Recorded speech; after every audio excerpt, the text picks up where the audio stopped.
मैंने 3 साल के लिए एक छोड़ी हुई खदान लीज पर ली और इस बेकार जगह को सोने की खान बना दिया। हर साल मैं $6 लाख का किराया समय पर देता था, लेकिन एक दिन ठेकेदार सुन दाफू अपने भतीजे के साथ आया।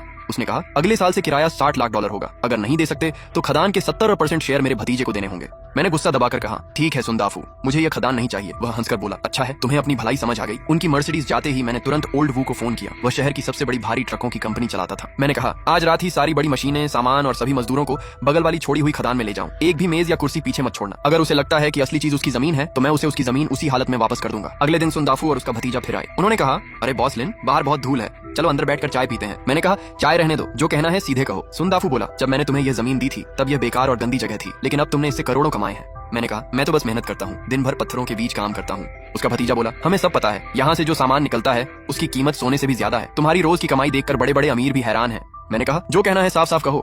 सुनदाफू बोला जमीन मेरी है, अगर मेरी जमीन नहीं होती तो तुम्हारा काम भी नहीं चलता। मैंने कहा हमारे बीच 5 साल का लिखित समझौता है, अभी सिर्फ तीसरा साल चल रहा है, मैंने कभी किराया नहीं रोका।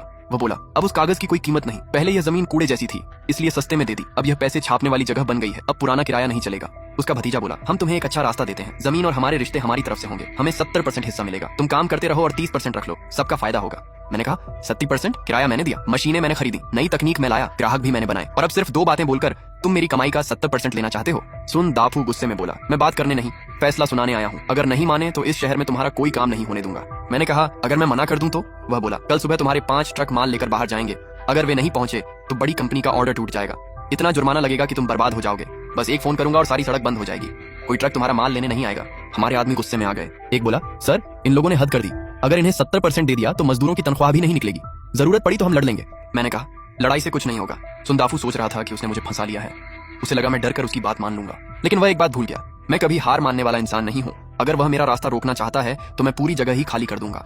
मैंने ओल्ड झाओ से कहा आज रात सब लोग रुकेंगे, ओवर टाइम का 5 गुना पैसा मिलेगा। उसने पूछा क्या हम सच में उसके आगे झुक जाएंगे?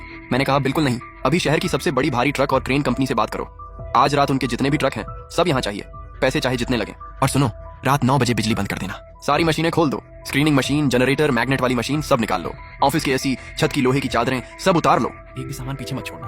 कल जब सुनदाफू यहाँ आए तो उसे सिर्फ खाली जमीन मिले। असल में मैं भी काफी समय से यहाँ से निकलना चाहता था, यहाँ का माल अब पहले जैसा नहीं रहा था, बचा हुआ कचरा भी पर्यावरण की सीमा तक पहुंच चुका था। मैं सिर्फ इसलिए रुका हुआ था क्योंकि पूरी फैक्ट्री को दूसरी जगह ले जाना बहुत महंगा था, लेकिन अब सुनदाफू ने खुद मुझे यह मौका दे दिया था। मैंने तुरंत गांव के डायरेक्टर लू को फोन किया। मैंने पूछा चिंगशुई गांव के पीछे वाली पुरानी लोहे की खदान अभी भी खाली है? उन्होंने कहा हाँ, 10 साल से कोई वहां नहीं गया, वहां सिर्फ पत्थर और कीचड़ है, तुम्हें वह जगह क्यों चाहिए?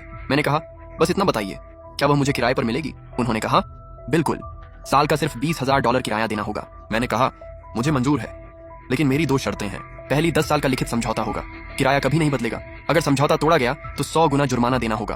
दूसरी मुझे आज ही उस जगह की चाबी चाहिए,